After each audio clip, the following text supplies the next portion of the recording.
There's a pair of these Soundcore P31i earbuds. I'm going to show you how to pair and connect these directly to a Sony Smart TV via Bluetooth.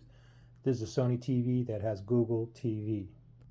So the first thing is go ahead and take the earbuds out of the case. You can put them in your ear, you can just put them to the side. And then once you take the earbuds out of the case, next thing is go directly to your settings on your Sony TV. You can click on the settings button on your remote if you have it. If not, click on the home button on the remote, go to the home page, and just navigate to the gear icon on the top middle of the screen. Quick settings right there, select that. And then all settings is highlighted. Let's select that. Left pane here, we're going to go down to remotes and accessories right there, select that. Make sure Bluetooth is turned on, and then we're going to tap on this, pair accessory, select that. Now that line that's going across there is searching for devices that's in pairing mode that is near me.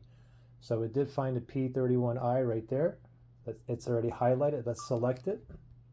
You should get a pairing request here. Pairing request, tap on pair. And we're connected, ready to go. Now, if you had issues, you couldn't put it in the pairing mode, you couldn't connect, you can always factory reset these. If you need to do that, look for that link below in the description area. Anyway, you can see under the P31i, it says connected there. So pretty simple.